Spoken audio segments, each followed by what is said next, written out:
விஷுவலஜி நேயர்களுக்கு வணக்கம்.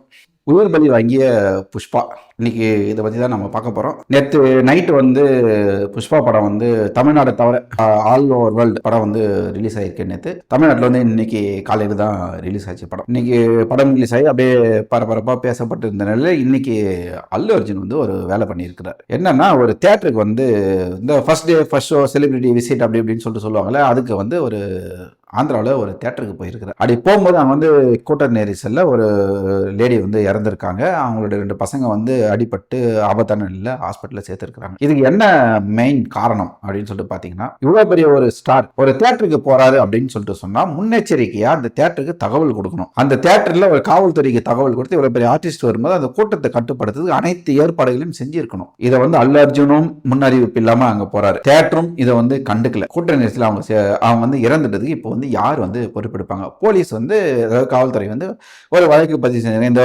மரணத்துக்கு வந்து தொடர்பு வந்து அல்லு அர்ஜுன் இருக்கு, தேட்டருக்கு இருக்குது அப்படி இப்படின்னு சொல்லிட்டு சொல்லியிருக்காங்க.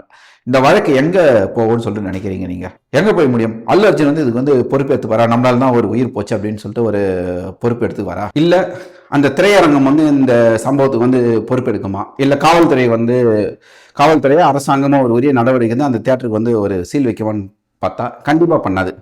ஏன் அப்படின்னு சொன்னா, அல்லு அர்ஜுன் என்ன பண்ணுவார்? ஒரு நஷ்டீடு கொடுக்குறேன்னு சொல்லிட்டு ஒரு 2 லட்சமோ 3 லட்சமோ 5 லட்சமோ அந்த குடும்பத்துக்கு கொடுத்து இந்த வழக்கை சரி கட்ட பார்ப்பார். தியேட்டர் நிர்வாகமும் இதே தான் பண்ணும். ஆனால் இதை வந்து அரசாங்கம் எடுத்து நடத்த வேண்டிய அரசாங்கம் இதை வந்து ஊக்குவிக்கும். இந்த மாதிரி விஷயங்கள் வந்து இன்னைக்கு நடக்கல, நிறைய நடந்துகிட்டு இருக்கு, இன்னைக்கும் நடந்துட்டு இருக்கு. இந்த ரசிகர்களுக்கெல்லாம் வந்து ஒரு கொஞ்சம் யோசிங்க. நம்ம வந்து இவனுக்கு பின்னாடி போறோமே, இப்படி போயிட்டு உயிரை கொடுக்குறோமே. அல்லு அர்ஜுனோட சம்பளம் அந்த படத்துல வந்து 300 கோடி, இன்னும் பல ஷேர்கள் வரப்போகுதுன்னு வச்சுக்கோங்க. அவருக்கு அதுல இருந்து எடுத்து உங்க குடும்பத்துக்கு என்ன பார்க்க போறாரு? வந்து 2 லட்ச ரூபாய் வாங்கி கொடுத்துட்டு அவர் பாட்டுக்கு கிளம்பி போயிடுவார். நாளைக்கு இன்னொரு படம், சிரஞ்சீவி படமோ இல்லை ராம்சரண் படமோ இல்லை ஜூனியர் என்டிஆர் படமோ வரும்போது இந்த சம்பவம் அப்படியே அனைத்தும் மறக்கப்படும்.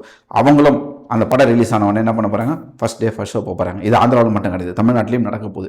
இங்கேயும் அதே வந்து ஃபர்ஸ்ட் டே ஃபர்ஸ்ட் ஷோன்னு சொல்லிட்டு போட்டு எல்லா செலிபிரிட்டி தேட்டருக்கு போகிறது. இந்த விஷயங்கள் வந்து எங்கெல்லாம் நடக்க மாட்டேங்குதுன்னு சொல்லிட்டு பார்த்தீங்கன்னா, இந்த மால்கள் இருக்குல்ல, மல்டிப்ளெக்ஸ் தேட்டரில் வந்து இந்த மாதிரி சம்பவம் நடக்கிறது கிடையாது. ஏன்னா மல்டிப்ளெக்ஸ் தேட்டருக்கு எந்த ஆர்டிஸ்ட்டும் ஃபர்ஸ்ட் டே ஃபர்ஸ்ட் ஷோ போகிறது கிடையாது. ஏன்னா அங்கே இருக்கிறவங்க படிச்சு பாயிலுங்க வந்து படம் பார்க்குறோம். கொஞ்சம் ஒரு மேல்தட்டு மக்கள் இருக்கிறவங்க வந்து படம் பார்க்குற இடம் வந்து மல்டிப்ளெக்ஸ் தேட்டர்.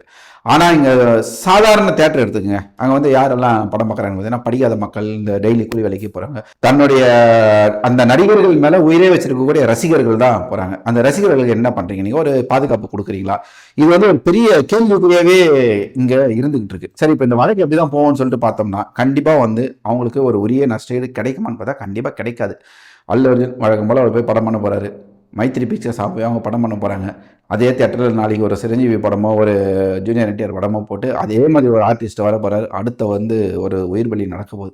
இந்த மாதிரி விஷயங்கள் தடுக்கணும்னா இனிமேல் இங்கே நம்ம ஊரில் வந்து போராடிட்டு இருக்காங்கல்ல, இந்த ஃபர்ஸ்ட் டே ஃபர்ஸ்ட் ரிவ்யூ போடாதீங்க, ஒரு 3 நாள் கழிச்சு போடுங்கன்னாலாம் சொல்லிட்டு போராடிட்டு இருக்கு அதிமேதாவிகள் போராடிட்டு இருக்காங்களே. இப்போ கோர்ட்டை விட காதித்து போச்சு, இதெல்லாம் ஒரு கேஸாக எடுத்துன்னு வந்துட்டீங்களா அப்படின்னு சொல்லிட்டு இந்த அதிமேதாவிகள் ஒரு ஆர்டர் போடட்டும். இனிமேல் பெரிய பெரிய ஆர்டிஸ்ட் படங்களுக்கு ஃபர்ஸ்ட் டே ஃபர்ஸ்ட் ஷோக்கு எந்த ஆர்டிஸ்ட்டும் தேட்டருக்கு வராதிங்க. ஒரு வாரம் கழிச்சு தேட்டருக்கு வாங்க, அப்போ கூட்டம் கம்மியாக இருக்கும். இல்லை உங்கள் படம் தேட்டரில் நிற்குதான் அப்போ வந்து பார்த்துக்கிட்டோம். எதுக்கு முதல் நாளே வர வைக்கிறேன்? இதுக்கெல்லாம் தடை போட இந்த பட தயாரிப்பாளர்களுக்கோ இல்லை தேட்டர் அதிபர்களுக்கோ ஒரு தைரியம் இருக்கா இவங்களுக்கு? இதுதான் வந்து நம்முடைய கேள்வி.